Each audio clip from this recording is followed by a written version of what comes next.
Como adelanté al principio, reuní a mis feligreses y les hice una declaración de mi conversión. El demonio es protestante, les dije para abrir la charla. Luego fueron abucheos y no me dejaron terminar las explicaciones. Mi esposa no discutió mucho, me expulsó de casa. Esa noche dormí acogido por el padre M, quien me tranquilizó respecto al altercado. Un encuentro inesperado entre un pastor evangélico y un anciano sacerdote católico terminó con la confesión y la afirmación del pastor pronunciando las siguientes palabras: el demonio es protestante. Escúchenlo bien, el pastor dijo: el demonio es protestante. A continuación les voy a presentar este impactante testimonio donde el pastor narra todo lo ocurrido con el sacerdote. Veamos con atención el video. El demonio es protestante fue la primera frase que pronuncié tras mi conversión a quienes me escucharon por más de 12 años como su pastor. El escándalo fue mayúsculo. Algunos ya habían notado que mis vacaciones fueron demasiado precipitadas y quizá hasta exageradamente prolongadas. Fueron unas vacaciones raras incluso para mi familia, que me veía reticente a las prácticas habituales en casa, como la lectura y explicación de la Biblia. Ya habíamos tenido demasiadas rencillas a causa de mis nuevos pensamientos. Al principio fue el verbo. Recuerdo vívidamente los primeros movimientos de rabia que tuve al leer un artículo en esta revista que ahora aprecio tanto, como es la que me honra publicando este trabajo. Yo encontraba que la nota era demasiado radical en sus afirmaciones, demasiado rotunda para lo que yo estaba acostumbrado a leer. No me dejaba muchos flancos descuidados por donde atacar.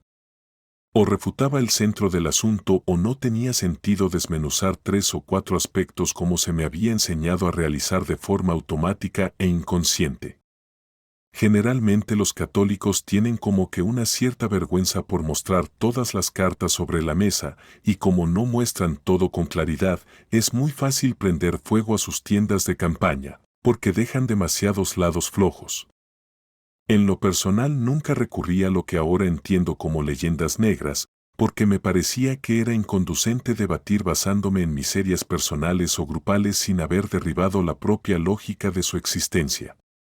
Eso hice con algunas sectas o con temas como la evolución o algunos derechos humanos según se les entiende normalmente.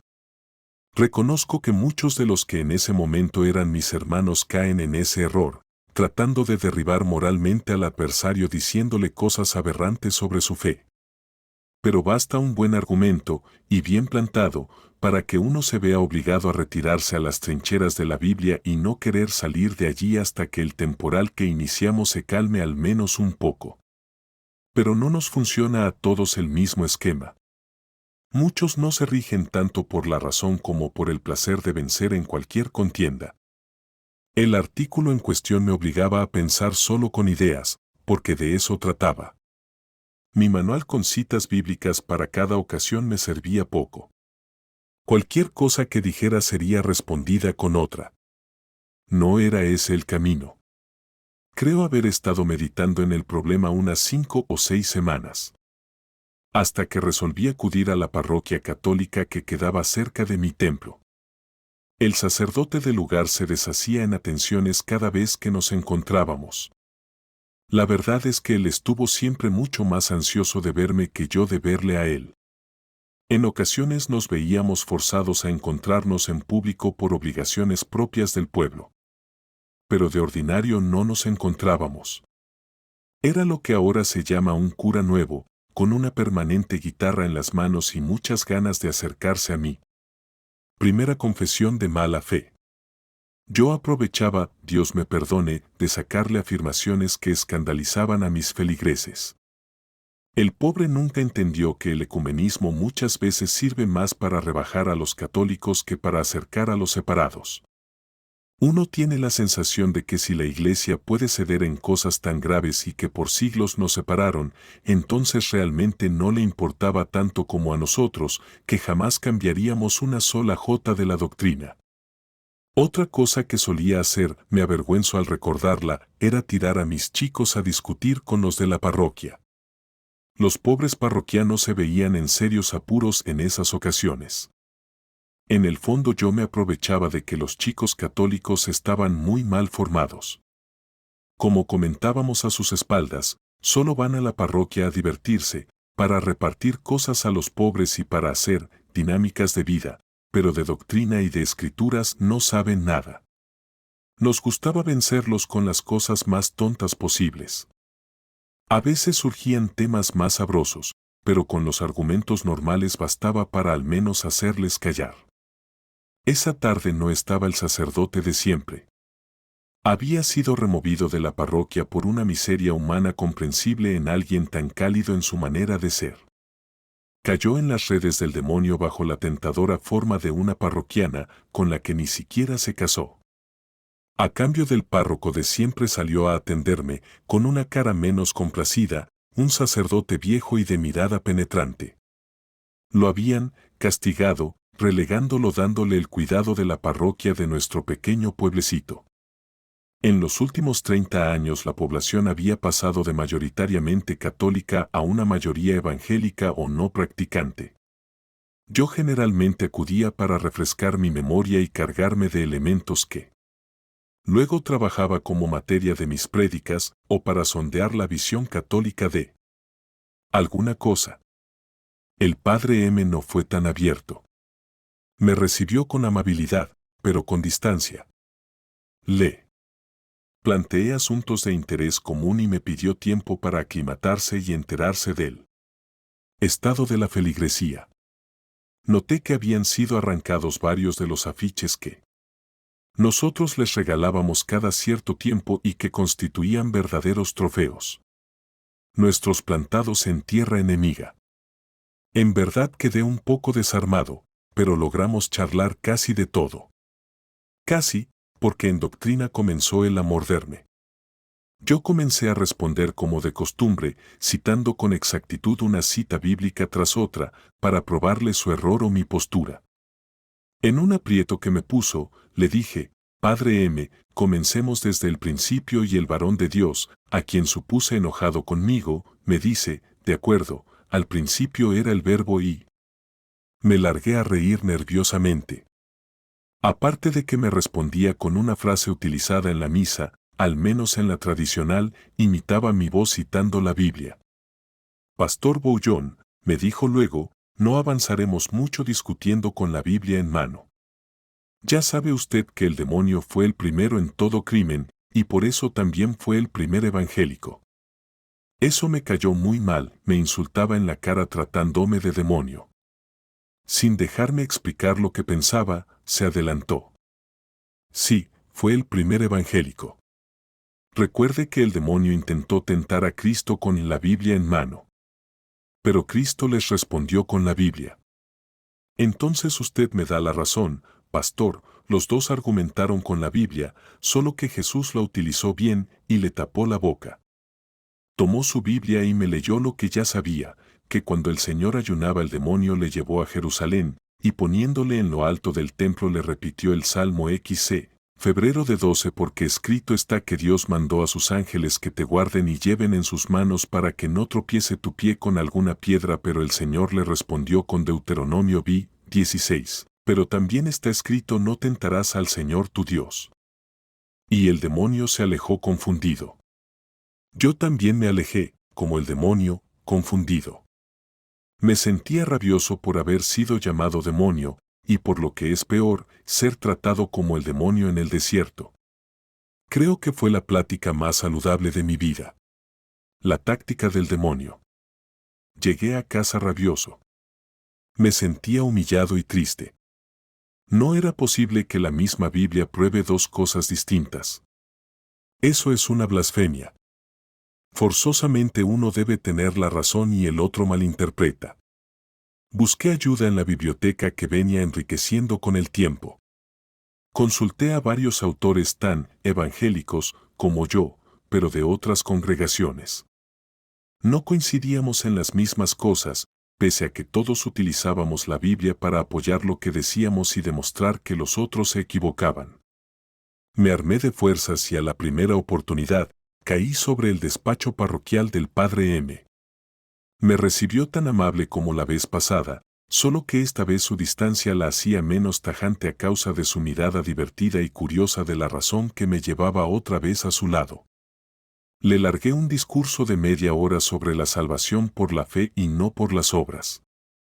Concluí, creo, brillantemente con la necesidad de abandonar a la iglesia. Y cerré tomando la Biblia del cura y le leí Hechos 16, 31, ¿qué debo hacer para salvarme?, preguntó el carcelero. Cree en el Señor Jesús, respondió Pablo, y te salvarás tú y toda tu casa. Bebí un sorbo del té que me había ofrecido y le miré desafiante, esperando su respuesta. Pasaron eternos minutos de silencio. Cuando carraspeé, el sacerdote me dijo: ¿continuará la lectura de San Pablo? Ya terminé, padre M. ¿Cómo que ha terminado? Continúe. Vaya a 1 Corintios 13, 32. Leí en voz alta: aunque tanta fuera mi fe que llegare a trasladar montañas, si me falta la caridad nada soy. Entonces la fe. La fe, la fe, la fe es lo que salva. Vaya novedad. Me dice riendo, no sé bien quién creó la estrategia protestante de argumentar con la Biblia, pero creo que bien pudieron ser los demonios que ahora encontraron un buen medio para salvarse. ¿Salvarse? Sí. Salvarse, amigo mío, ¿acaso no es el apóstol Santiago quien nos dice que hasta los mismos demonios creen en Dios? ¿Y si solo la fe salva? No se quede en silencio, pastor, siéntese aquí que se aliviará un poco. Si quiere seguir como el demonio, tentándome con la Biblia, le recuerdo que ahí mismo se nos dice que esa fe no salvará a los demonios, porque como un cuerpo sin espíritu está muerto, la fe sin obras está muerta. C2. Y aún así los católicos no decimos que sea solo fe o solo obras. Cuando al Señor se le pregunta sobre qué debemos hacer para salvarnos, Él dice: si quieres salvarte, guarda los mandamientos. Ahí tiene usted la respuesta completa. Me acompañó hasta la puerta y me dijo: le dejo con 2 recomendaciones. La primera es que se cuide de sus hermanos de congregación. Ya sospechan de usted por venir tan seguido. La segunda es que vuelva usted cuando me traiga alguna cita bíblica, solo una me basta, en que se pruebe que solo debe enseñarse lo que está en la Biblia. Caminé a casa más preocupado por los comentarios que por el desafío. Eso sería fácil. Solo la Biblia. Mientras buscaba una cita que respondiera al sacerdote, caí en cuenta de que estaba parado en el meollo del asunto que por primera vez me llevó a esa parroquia con otros ojos. Si es solo la Biblia, me dije, entonces el problema del artículo queda resuelto: se debe probar por la Biblia o no se prueba. Ya imaginarán ustedes el resultado. Efectivamente no encontré nada. En años de ministerio, jamás me percaté de que lo central, esto es, que solo debe creerse y enseñarse la doctrina contenida en la Biblia, no está en la Biblia. Encontré numerosos pasajes bíblicos que le conceden la misma autoridad que a las enseñanzas escritas en la Biblia, a las doctrinas transmitidas por vía oral, por tradición. Desde este punto en adelante muchos otros cuestionamientos fueron surgiendo de la charla con el padre M y de la lectura de esta revista y de mucha literatura escrita con fines apologéticos. El pago del mundo. Por un momento distraeré la atención de mis incursiones a la parroquia católica. Quizás sea porque un sacerdote es esencialmente distinto a un pastor protestante, o quizás por la experiencia de distintos órdenes, confesión, dirección espiritual, etc. El padre M acertó en su advertencia sobre las miradas que me dirigían mis feligreses a causa de esas visitas no estrictamente ecuménicas. Yo aún no me había percatado de esa desconfianza, pero observando con mayor atención notaba reticencias, censuras y reproches indirectos. Aún la guerra no se declaraba. Solo desconfiaban. Me decepcioné mucho, pero no me dejé vencer por la tentación. El demonio, pensaba, me estaba tentando con Roma y para eso endurecía los corazones. Pasada una semana de angustias, me senté con mi esposa para charlar. Necesitaba desahogarme. Me encontraba en un punto tal que no quería volver a la parroquia católica, pero tampoco me sentía en paz con eso.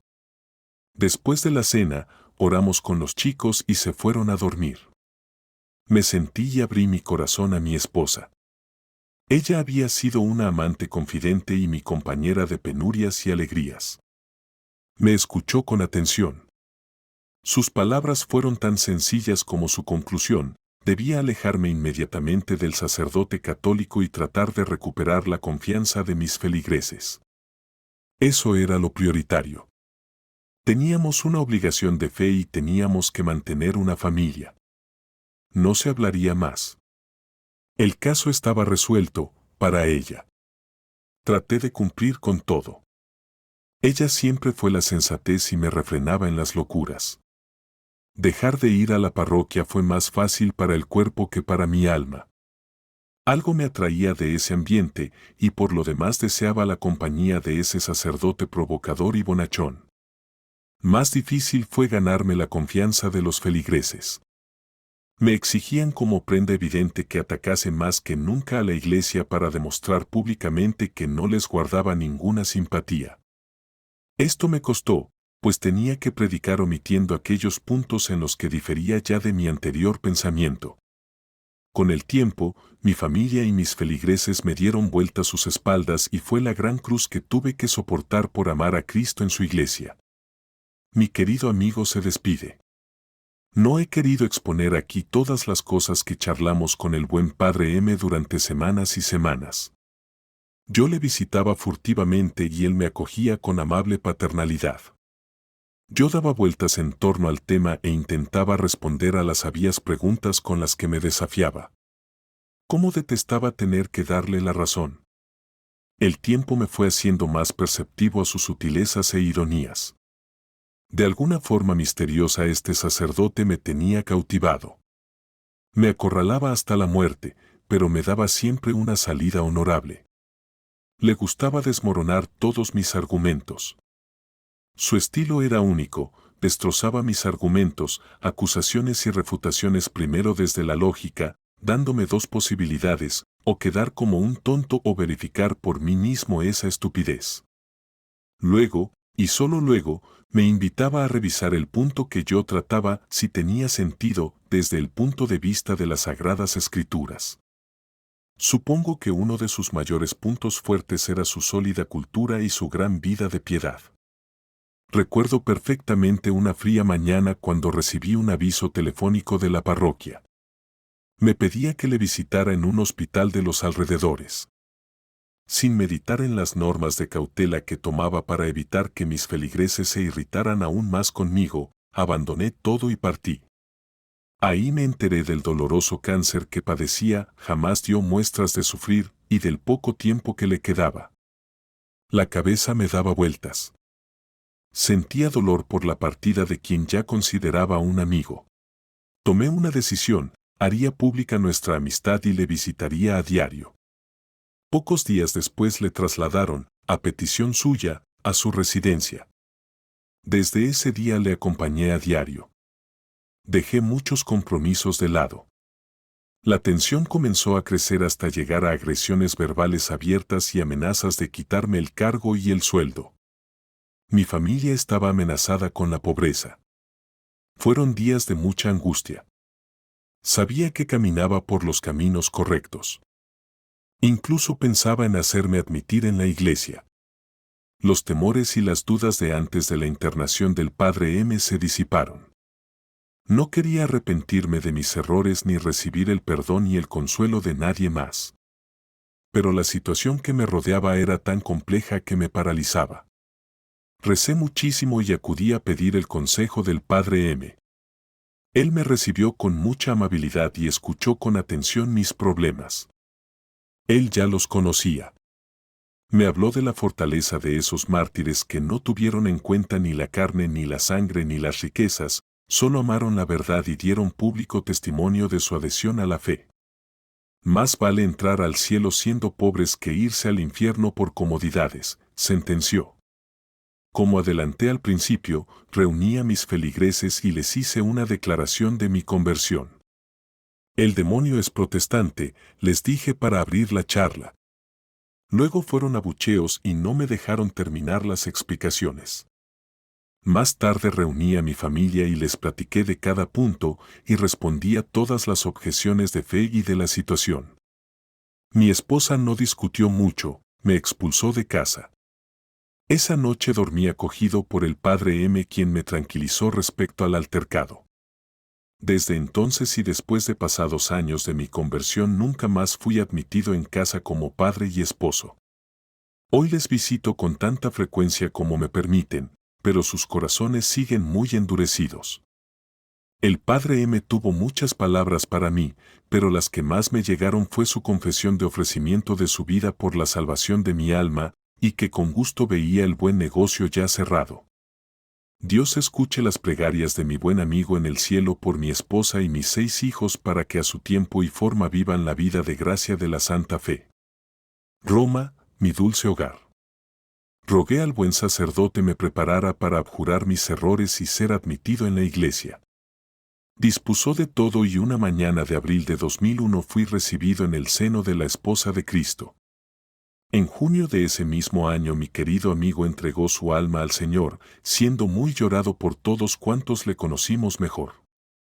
Le lloraron los enfermos y presos que visitaba, los niños y jóvenes de catequesis, los pobres y necesitados que consolaba, los fieles que acudían a él en busca de consejo y del perdón de Dios. En tributo a él escribo estas líneas. Mi querido sacerdote y revista cristiandad.org fueron mis 2 grandes apoyos e impulsores tanto de mi conversión como de mi impulso apostólico al trabajar especialmente con los conversos y preparados para la conversión.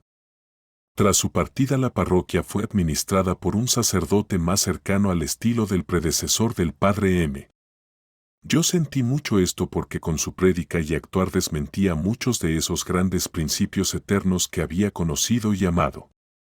A veces me pregunto por la oportunidad de muchos cambios que se hacen más para contentar a los malos que para agradar a los buenos. Recuerdo que mi sacerdote amigo no era muy afecto a ceder ante nosotros, sino más bien a mostrarnos todas las banderas, incluso las más radicales. Y estas fueron, precisamente, las que más me indignaron pero a un mismo tiempo me atrajeron. Pero persevero en el amor a la iglesia de siempre, a esa doctrina de la que el Señor dijo que pasarían cielo y tierra pero que ni una sola jota sería cambiada. Bien sé por experiencia propia y por la de tantos que han compartido conmigo sus testimonios de conversión, que esos coqueteos con el error no producen conversiones. Y las pocas que se producen son de un género muy distinto, por superficiales y emocionales, de las verdaderas conversiones, esas que producen santos. La realidad es la que constataba a diario como pastor protestante, cuando la poca preparación de los católicos y la confusión que produce el falso ecumenismo llenaban las bancas de nuestras iglesias y los bolsillos de nuestras congregaciones evangélicas. La ignorancia religiosa de los fieles es la cosa más agradecida por las sectas, porque al ser muchas veces hija de la pereza espiritual se acompaña por la pereza intelectual. Basta entonces cualquier cosa que les emocione, que les haga sentir queridos, y luego viene el sermón acostumbrado para hacerles dudar primero y luego darles respuestas rotundas. Eso los desestabiliza y luego les atrae nuestra seguridad. Y luego salimos a la calle a gritar contra los dogmas. Ahora, junto con ustedes, puedo acudir a los pies de María Santísima y pedir que por amor a la divina sangre de su Hijo amado obtenga la conversión de los paganos, de los herejes y cismáticos y que haciendo triunfar a la Iglesia sobre sus enemigos instaure la paz de Cristo en el reino de Cristo.